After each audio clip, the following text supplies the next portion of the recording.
and in the readiness to take in refugees. It's what makes us decent and humane countries as well as prosperous ones. But right now, this wholesome instinct is leading much of Europe into catastrophic error. All countries that say anyone who gets here can stay here are now in peril, given the scale of the population movements that are starting to be seen. There are tens, perhaps hundreds of millions of people living in poverty and danger who might readily seek to enter a Western country if the opportunity is there. And who could blame them? Yet no country or continent can open its borders to all comers without fundamentally weakening itself. And this is the risk that the countries of Europe now run through misguided altruism. Now, on a somewhat smaller scale, Australia has faced the same predicament and overcome it. The first wave of illegal arrivals to Australia peaked at 4,000 people a year back in 2001, before the Howard government first stopped the boats by processing illegal arrivals offshore, by denying them permanent residence, and in a handful of cases by turning illegal immigrant boats back to Indonesia. The second wave of illegal boat people was running at the rate of 50,000 a year and rising fast by July 2013, when the Rudd government belatedly reversed its opposition to offshore processing, and then my government started turning boats around, even using orange lifeboats when people smugglers deliberately scuttled their vessels. I'm pleased to say that it's now 18 months since a single illegal boat has made it to Australia. The immigration detention centres have all but closed. Budget costs peaking at $4 billion a year have ended. And best of all, there are no more deaths at sea. That's why stopping the boats and restoring border security is the only truly compassionate thing to do.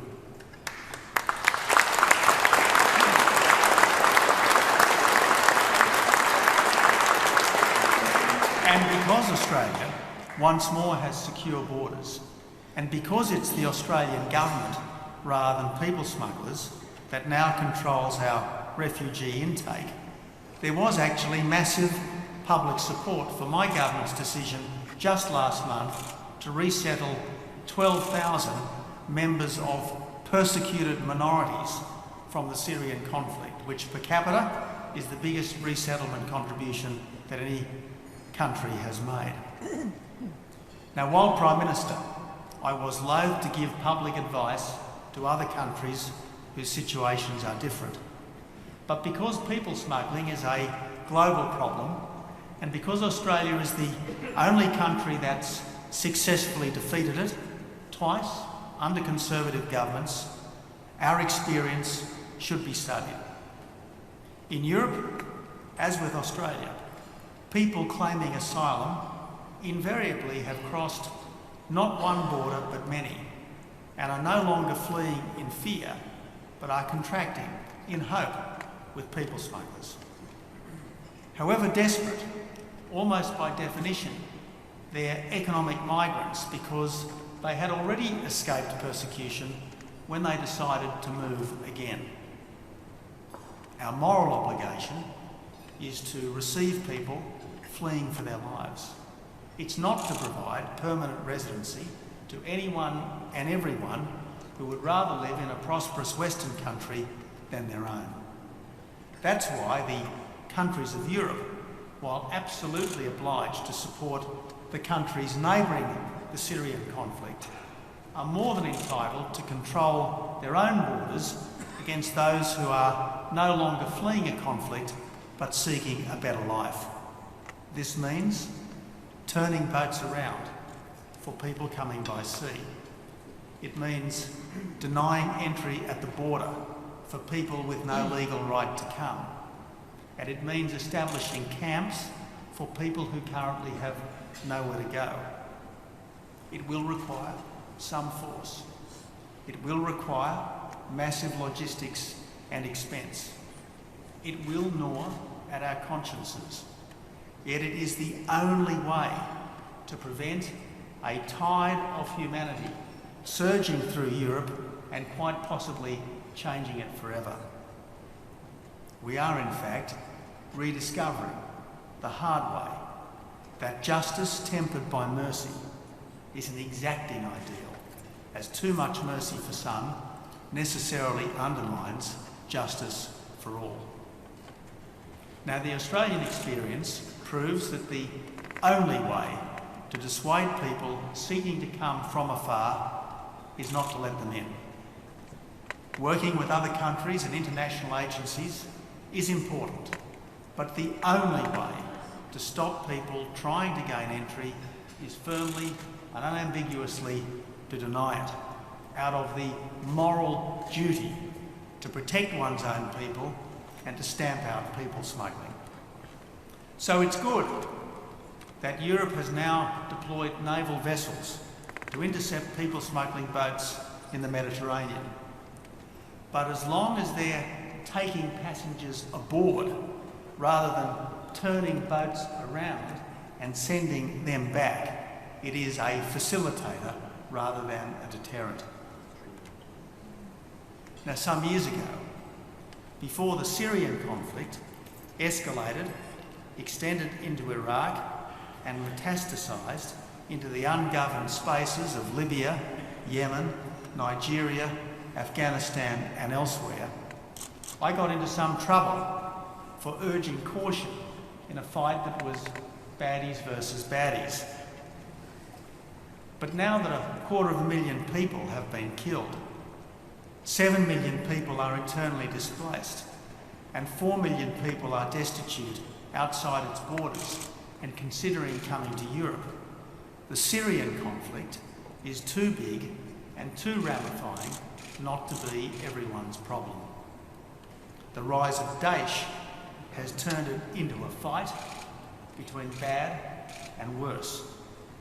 The Assad regime, whose brutality is the Islamic State death cult's chief local recruiter, and a caliphate seeking to export its apocalyptic version of Islam right around the world. Given the sheer scale of the horror unfolding in Syria, Iraq and everywhere Daesh gains a foothold, the beheadings, the crucifixions, the mass executions, the hurling off high buildings, the sexual slavery and its perverse allure across the globe, it really is striking how little has been done to address this problem at its source. The United States and its allies, including Britain and Australia, have launched airstrikes against this would-be terrorist empire. We've helped to contain its advance in Iraq, but we haven't defeated it because it can't be defeated without more effective local forces on the ground. Everyone should recoil from an escalating air campaign, perhaps with Western special forces on the ground as well as trainers, in a part of the world that is such a witch's brew of danger and complexity and where nothing ever has a happy ending.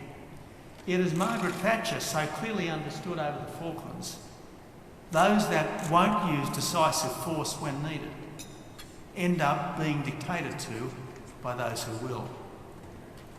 Of course, no American or British or Australian parent should face bereavement in a fight far away. But what is the alternative? Leaving anywhere, even Syria, to the collective determination of Russia, Iran and Daesh should be too horrible to contemplate.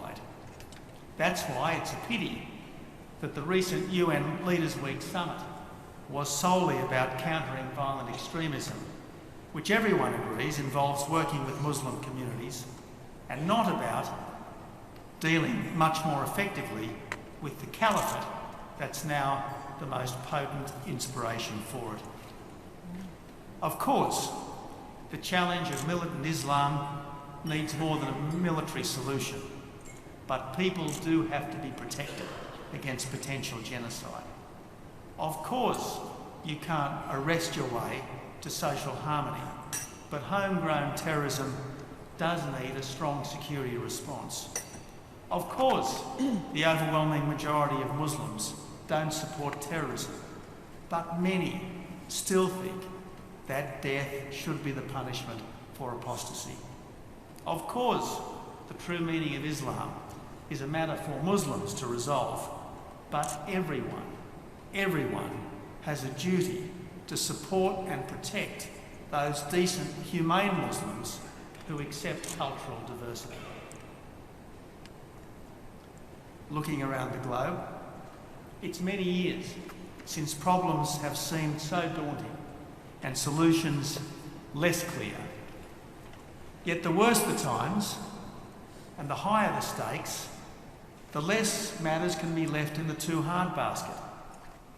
More than ever, Western countries need the self-confidence to stand up for ourselves and for the universal decencies of mankind, lest the world rapidly become a much worse place.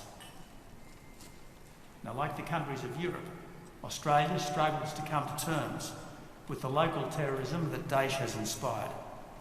Like you, we are trying to contain Daesh from the air while waiting for a Syrian strategy to emerge. But unlike you, we have at least solved one of the wicked problems now afflicting Europe. We have secured our own borders. So all of us then must ponder Margaret Thatcher's example while we wait to see who today might claim her mantle. Good values, clear analysis, and a doable plan in our day, as in hers, are the essentials of the strong leadership the world needs.